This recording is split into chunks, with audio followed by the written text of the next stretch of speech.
है ये सांप की तरह। भव भुजंग तुलसी नकुल दशत ज्ञान करिले, और चित्रकूट एक औषधि है। चित्तवत होते सची, मैं वहां जाकर के और अपने चित्त को वापस सचेत कर लेता हूं। तो ये हमारे जो शास्त्र हैं, ये सत्संग जो है, जो महापुरुषों का संतों का जो सानिध्य है, वो चित्रकूट के औषधि की तरह है। क्योंकि आप लोग इस संसार में रह रहे हो, हम सभी बहुत मुश्किल है माया से बच पाना। हमारे शास्त्रों ने कहा कि ज्ञानी नाम अपि चेतांसी देवी भगवती ईसा, बड़े बड़े ज्ञानियों के चित्त को भी भगवान की माया कई बार पढ़ देती है। परमात्मा ने गीता में ही अपनी माया का परिचय देते हुए कहा कि ईश्वर की माया कैसी है, दैवी, लौकिक नहीं है। दैवी ऐसा गुणमयी त्रिगुणमयी है परमात्मा की माया। जो तमोगुणी स्वभाव के जीव हैं, वो परमात्मा के तमोगुणी माया से पकड़े जाते हैं। जो रजोगुणी स्वभाव के जीव हैं, वो परमात्मा की रजोगुणी माया से पकड़ लिए जाते हैं। और कई बार तो जो सतोगुणी स्वभाव के जीव हैं, वो भी परमात्मा के सतोगुणी माया से पकड़ लिए जाते हैं। लेकिन भगवान ने कहा कि चिंता मत करो, मामेव ये प्रपद्यन्ते माया मेताम तरन्ति ते। जो लोग मेरी शरण में आ जाते हैं, जो लोग सत्संग की शरण में आ जाते हैं, जो लोग साधु संतों की शरण में आ जाते हैं, जो लोग इस अद्भुत ग्रंथों की शरण में आ जाते हैं, फिर माया उनका कुछ नहीं बिगाड़ती है। फिर तो उनके लिए माया खलु नर्तकी बिचारी। लेकिन जब तक हम संसारोन्मुख रहेंगे, विषयों की तरफ, पदार्थों की तरफ, संसार के आकर्षणों से अगर जब तक हमारा चित्त मुक्त रहेगा, हमारी गति अगर उनकी तरफ रहेगी, तो भगवान ने कहा फिर उसकी जिम्मेदारी हमारे ऊपर नहीं है। थोड़ी सी कोशिश करके सच्चिंतन के द्वारा, सद्विचार के द्वारा, विवेक के द्वारा अगर हमने एक कदम भी भगवान की तरफ उठाया, तो ईश्वर तत्व को कहीं ढूंढने के लिए बाहर जाने की आवश्यकता नहीं है। भगवान जो है वो हमारे अपने अंदर ही है, प्रकट हो गया। तो भगवत गीता तो प्रत्येक जीव को ब्रह्म भूयाय कल्पते, किस तरह से परम तत्व को अपने जीवन में हम जगा सके, उसकी ही ये विद्या सिखाती है। भगवत गीता ऐसा शास्त्र है कि ऐसी कोई बात नहीं है कि कोई व्यक्ति बहुत बड़ा बुद्धिमान होगा या बहुत बड़ा पढ़ा लिखा होगा या ढेर सारे कॉलेज विश्वविद्यालयों की डिग्री उसके पास होगी, उसके लिए ही है। कई बार तो मुझे लगता है कि उसके लिए है ही नहीं। पता नहीं कहां से लोगों ने ऐसी भ्रामक धारणाएं फैला रखी हैं कि जो लोग बहुत बुद्धिमान है, भगवत गीता तो उनके काम की चीज है। इससे बेकार की कोई बात हो ही नहीं सकती। भगवत गीता तो परमात्मा की वह सरलतम वाणी है कि जिसके द्वारा कोई भी अपने जीवन को उस पूर्ण तत्व परमात्मा के साथ जोड़ सकता है। परंतु भगवान ने कुछ बातें बड़ी महत्व की बताई हैं। भगवत गीता किसकी समझ में अच्छी तरह से आ सकता है, यह ब्रह्म विद्या, यह ज्ञान किस व्यक्ति के जीवन में चरितार्थ हो सकता है, आचरण हो सकता है, किस तरह से इसको अपने जीवन में हम बसा करके और परमात्मा को प्रकट कर सकते हैं। परमात्मा ने स्पष्ट रूप से भगवत गीता को 4 लोगों में ही कहने का आदेश दिया। भगवान ने कहा कि 5वें को भगवत गीता देना ही मत, केवल 4 लोगों में ही इस ब्रह्म विद्या का उपदेश देना है। इसका अर्थ यह नहीं कि भगवान किसी संकुचित वृत्ति या किन्हीं संकीर्णताओं से भर करके ऐसा कह रहे हैं, बल्कि उनके कहने का आशय यह है कि एक चतुर किसान भी उसी मिट्टी में बीज डालता है जिस मिट्टी में से उस फसल के उगाने की संभावना होती है। एक मूर्तिकार भी उसी पत्थर पर छेनी और हथौड़ा लगाता है जिस पत्थर में से मूर्ति के निर्माण हो जाने की संभावना होती है। भगवान ने इस शास्त्र के लिए, इस ग्रंथ के लिए कुछ योग्यताएं बताई हैं स्वभाव को लेकर के। भगवान ने कहा कि हे पार्थ इदं ते न अतपस्काय, जो लोग अतपस्वी हैं उनको ये शास्त्र नहीं देना चाहिए, नहीं कहना चाहिए, क्योंकि अगर कोई कह भी दे, दे भी दे तो उसका कोई अर्थ नहीं होगा। अतपस्वी मतलब जो लोग भोगमय जिनका जीवन है, जो लोग भोगों में डूबे हुए हैं, जो लोग संसार को ही सच मान करके और इंद्रियाराम होते जा रहे हैं, जिनका सर्वस्व जीवन का लक्ष्य उद्देश्य जो है वो इंद्रिय सुख है, देह सुख है, भोगों का सुख ही है। भगवान ने कहा जो लोग तपस्वी हैं। अब तपस्वी मतलब क्या? भगवत गीता ने गृहस्थ लोगों के तपस्या का जो वर्णन किया है ना, बहुत अद्भुत वर्णन किया है। भगवान ने कहा कि घर में रह करके, परिवार में रह करके, हर लोगों के बीच में रह करके और आप तपस्वी हो सकते हो। और एक बार आप तपस्वी हो गए फिर तो भगवत गीता स्वयं चल करके आपके हृदय में आकर के आसन जमा लेगी और फिर तो भगवान को भगवत गीता ये इतनी प्रिय है कि इसके बिना भगवान रह ही नहीं सकते हैं। भगवान ने अर्जुन से कहा कि हे पार्थ, मैं ये कोई तुम्हें पुस्तक, किताब, शास्त्र या चौपड़ी नहीं दे रहा हूं, बल्कि गीता में हृदय पार्थ। हे पार्थ, भगवत गीता हमारा हृदय है। भगवान ने कहा कि अगर आप अपने जीवन में प्रसन्न रह सकते हो, मन प्रसादन, तो आप तपस्वी हो। हर हाल में, हर परिस्थिति में, हर कंडीशन में भगवान को फील करते हुए, भगवान का अनुभव करते हुए, भगवान हर जगह है, इस भाव से हमेशा प्रसन्न रहे। भगवान कभी भी हमारा बुरा, अकल्याण, कभी भी हमारा नुकसान होने ही नहीं देंगे। तो हमेशा व्यक्ति को प्रसन्न रहना चाहिए। जो लोग खुश नहीं रहते हैं, अप्रसन्न रहते हैं, उदास रहते हैं, भगवान को अच्छे नहीं लगते। भगवान ने कहा मन प्रसादम, जो व्यक्ति हमेशा प्रसन्न रहता हो, परमात्मा ने कहा चाहे वो किसी भी वेश में है, किसी भी परिवेश में रह रहा हो, कहीं भी हो, वो तपस्वी ही मानने जैसा है। इसलिए हमेशा आप लोग खुश रहो, हंसते रहो। और आजकल तो डॉक्टर भी कह रहे हैं कि हंसने से ढेर सारी बीमारियां, ढेर सारे रोग दूर होते जा रहे हैं। बड़े बड़े शहरों में तो वहां लाफिंग क्लब खुलते जा रहे हैं, सब इकट्ठे होकर के अकारण रावण की तरह अट्टहास करते हैं। इसलिए सभी को हमेशा प्रसन्न रहना चाहिए। और देखो, प्रकृति ने प्रसन्न रहने का, हंसने का वरदान केवल मनुष्य को ही दिया है। आपने कभी किसी भैंस को हंसते हुए देखा? कभी किसी गांव में घूम करके आके देखना। आपने कभी किसी गधे को हंसते हुए देखा?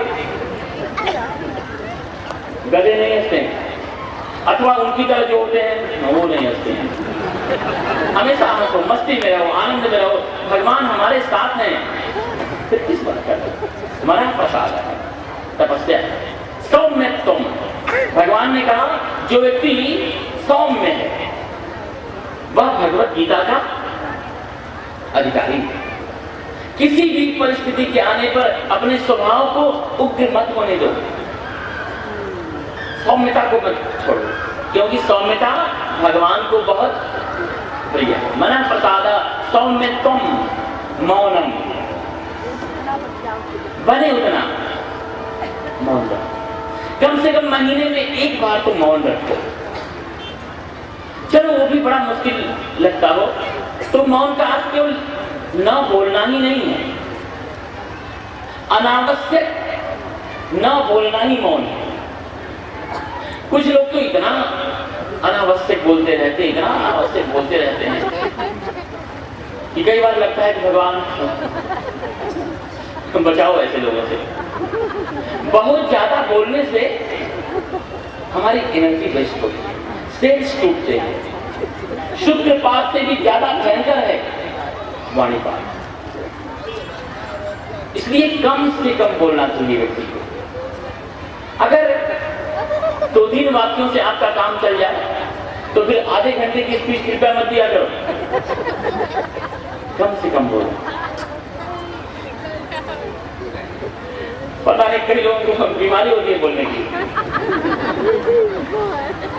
उनको अकेला छोड़ दो तो लगता है वो पागल हो जाएंगे, और अकेला नहीं छोड़ो तो अपने को पागल कर देंगे।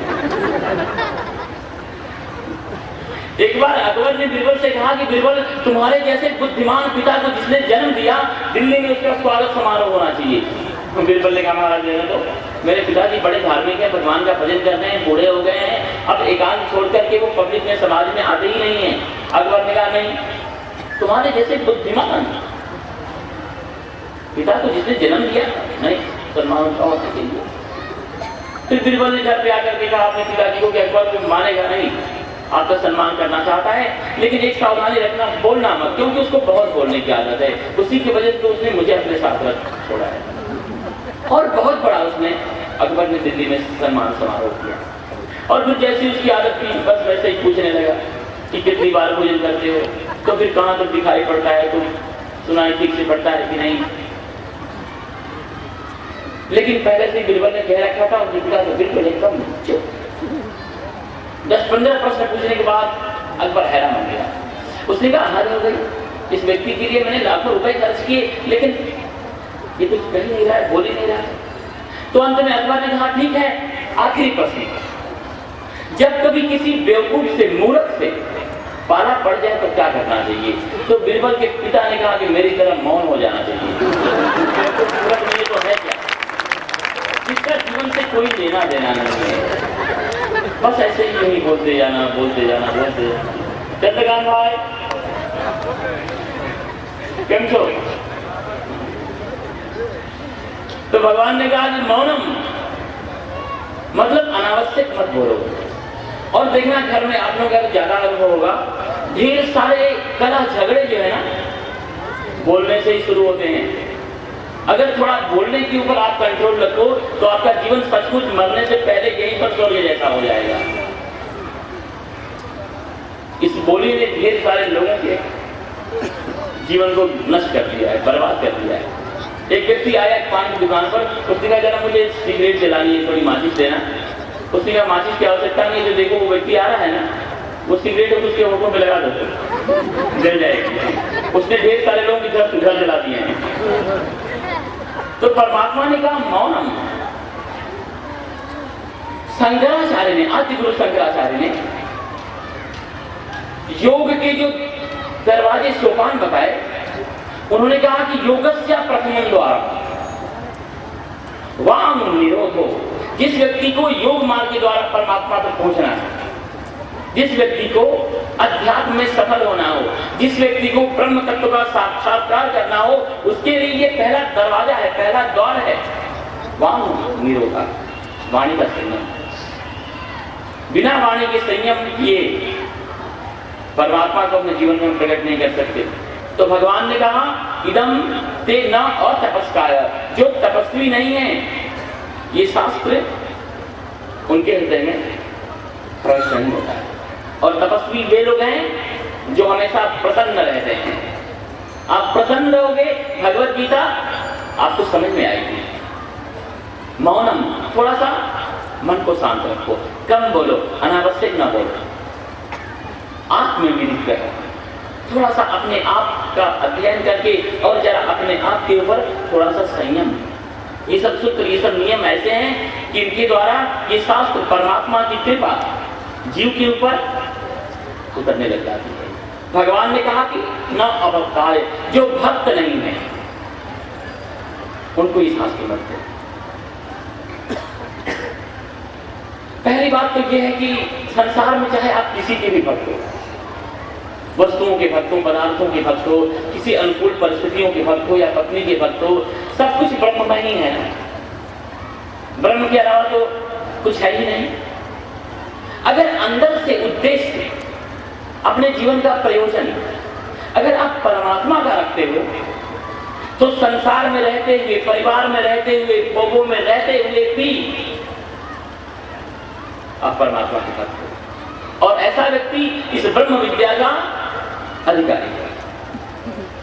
भगवान ने कहा कि नाचा अश्रु सड़े वाच्य, जिसको सुनने की इच्छा नहीं हो उसे भी नहीं देना चाहिए। लोगों का स्वभाव है कि उनके फायदे के लिए कोई चीज हो ना तो सब सुनना पसंद करते हैं।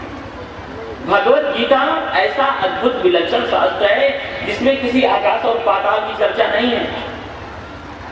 भगवान ने स्वास्थ्य का इसमें ऐसा ऐसा रहस्य बताया है कि मुझे लगता है कि शायद आयुर्वेद में भी कहीं हो ना हो। भगवान ने शांति का स्वशांति अधिगच्छति मन प्रसादक ईश्वर तत्व को आमूल अपने अंदर आत्मसात कर लेने का भगवान ने इतना विलक्षण मार्ग बताया है कि इसके बारे में तो शायद कहना ही बड़ा मुश्किल है। इतना अनुपम अनूठा और विलक्षण ये शास्त्र। भगवान ने कहा, एक बार इस मंत्र को गुनगुना दो। मन मना भव मन मना भव मद्भक्तो मद्याजी मां नमस्कुरु मामे वैश्यसि युक्त्वैव मात्मानं मत्परायणः। भगवान ने कहा, मुझे पता है कि आप लोग संसार के किन परिस्थितियों से होते हुए गुजर रहे हो। बहुत कुछ ज्यादा करने की आवश्यकता नहीं है। मन मना भव, अपने मन को मेरे साथ जोड़ दो, लगा दो। अर्जुन ने कहा कि लेकिन मार्ग तो बहुत ये डिफिकल्ट है, कठिन है, सर्वसाध्य नहीं है। भगवान ने कहा चलो अगर ऐसा भी नहीं कर सकते हो तो मत भक्तो, मेरा भक्त बन जाओ। ये भी कठिन लगता हो तो मध्या जी थोड़ा सा मेरा पूजन करके और मेरी प्राप्ति कर सकते हो। अरे इसके लिए भी अगर आप समय नहीं निकाल पा रहे हो तो कोई चिंता की बात नहीं है। मां नमस्कुरु, मुझे नमस्कार करो। और नमस्कार करने मात्र से मामे वैश्यसि युक्तैव, वह व्यक्ति सहज में ही मेरी प्राप्ति कर लेगा। मत पराया, और उसका पूरा का पूरा जीवन जो है वो ईश्वर तत्व के परायण हो जाएगा। भगवान ने कहा, अर्जुन यह करो सी, तुम जो कुछ भी करते हो अपने जीवन में करो, क्योंकि जीवन ही तुम्हें अंत में सिखा देगा कि क्या सही है और क्या गलत है। तुम्हें और कुछ करने की आवश्यकता ही नहीं होगी। यद करोसी यदस्नासी, जो कुछ भी तुम खाते पीते हो। यद तपस्यासी, जो कुछ तुम परिश्रम कर रहे हो, मेहनत कर रहे हो, अपने आप को तपा रहे हो, चाहे किसी भी क्षेत्र में क्यों न हो। ददासी यद, जो भी तुम्हारे द्वारा औरों को प्राप्त हो रहा है। यद तपस्यासी कौन्तेय तत्कुरुष्व मदर्पणम्, वह सब कुछ मुझे अर्पण करो। ऐसा स्वभाव बना ले कि हे परमेश्वर, हे परमात्मन, मेरे द्वारा जो कुछ भी हो रहा है, यत् यत् कर्म करोमि तत्तदखिलं संभोतव आराधनम्। अर्जुन ने कहा, कोई अगर व्यक्ति ऐसा करे तो फिर उसे क्या प्राप्त होगा? भगवान ने कहा कि अनन्यास चिन्तयन्तो माम ये जनाः पर्युपासते, जो व्यक्ति अनन्य चिंतन के द्वारा हमेशा मुझे स्मरण करते हुए और जो मेरी उपासना करता है, उसके लिए पार तेषाम नित्याभियुक्तानाम योगक्षेमम् वहाम्यहम्। उस व्यक्ति की मैं सांसारिक छोटी मोटी आवश्यकताओं की पूर्ति भी कर दिया करता हूं। ऐसा आश्वासन दुनिया के किसी भी धर्म ग्रंथ में नहीं है।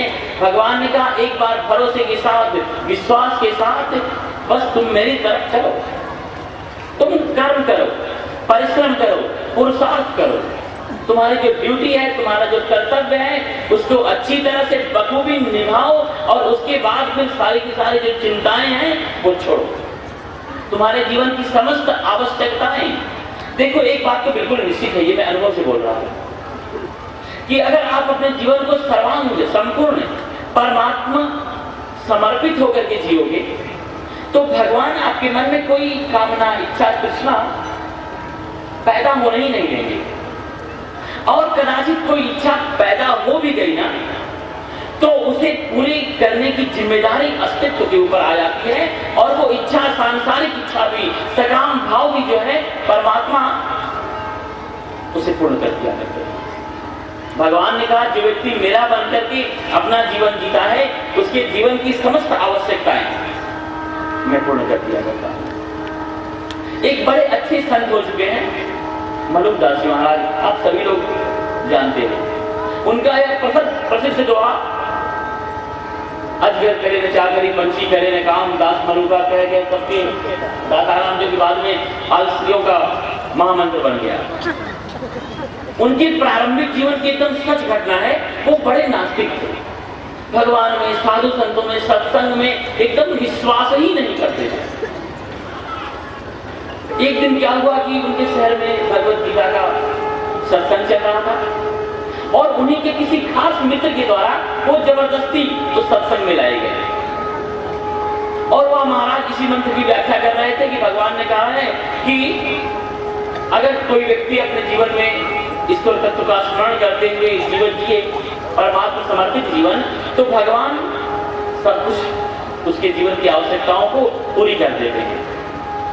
जब प्रवचन पूरा हुआ तो मलुकदास जी पहुंचे उस महात्मा के पास, और उन्होंने कहा कि महात्मा, आपने जो ये मंत्र कहा उसमें कितना दम है, उसमें कितनी सच्चाई है, क्या ये बात सच है?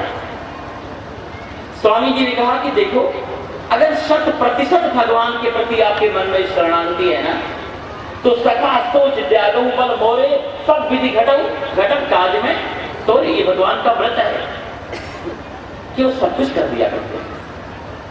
मलुकदास जी ने प्रण लिया, व्रत लिया, नियम लिया कि अब तो भगवान को आजमा ही लेना है, या तो भगवान जैसी कोई चीज है ही, और या तो फिर नहीं है। जिंदगी भर की खटपट खत्म ही कर देनी है। उन्होंने संकल्प लिया कि अब तो परमात्मा जब तक मुझे भोजन ला करके मेरे मुंह में जबरदस्ती डालेंगे नहीं, मुझे खिलाएंगे नहीं, तब तक मैं खाऊंगा ही नहीं।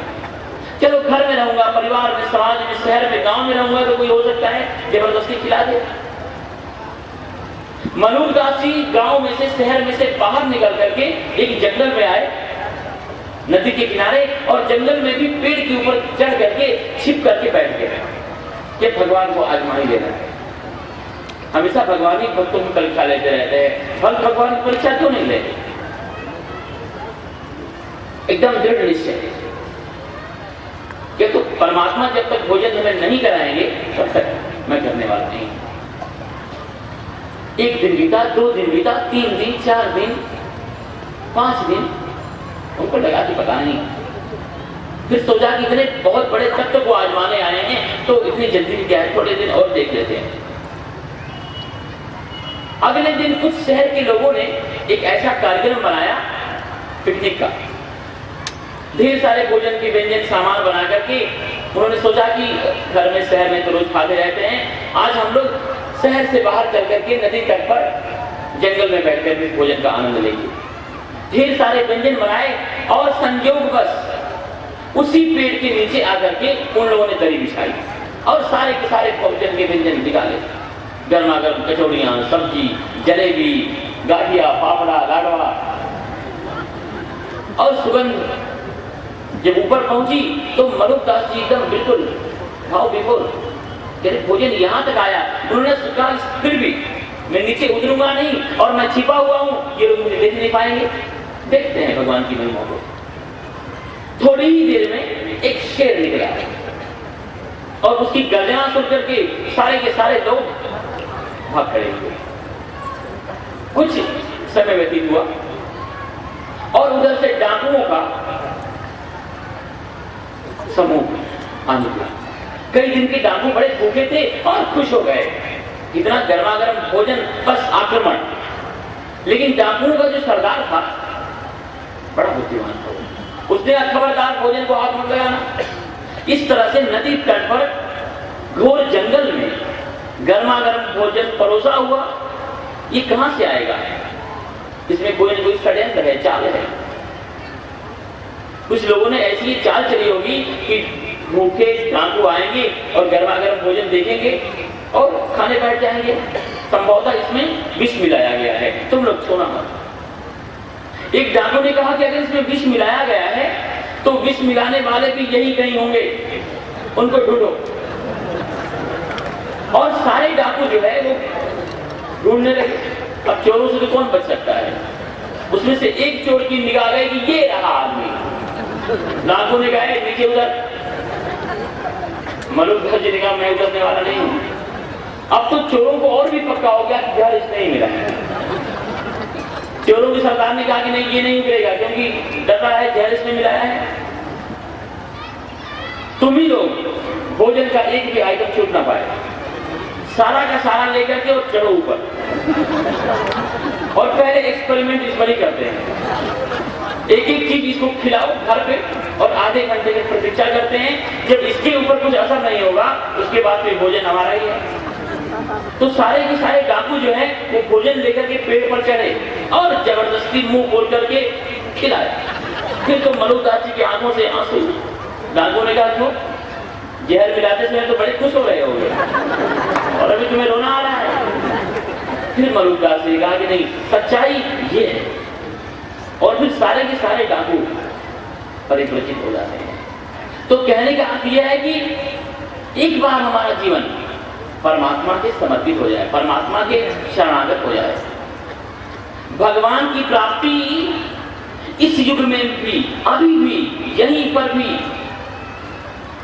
संभव है। आज महाराज श्री इनके अनुभव की बात मुझे बता रहे थे।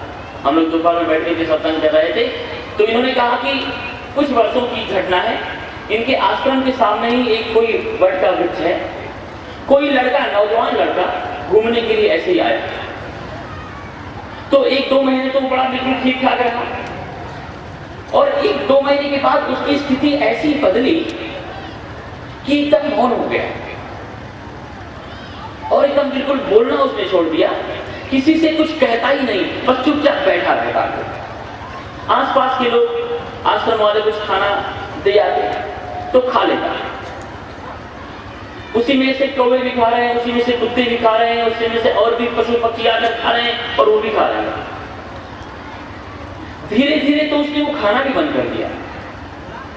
तो महाराज ने कहा कि मैं एक दिन उसके पास गया और जाकर के मैंने पूछा कि भैया 3-4 महीने पहले तो मैंने आपको देखा था, आप बहुत अच्छे थे, व्यवस्थित थे और किसी बड़े घर के देखने में लगते हो, ठीक तरह से घूम फिर रहे थे, लेकिन क्या हुआ आपको अचानक इस तरह से?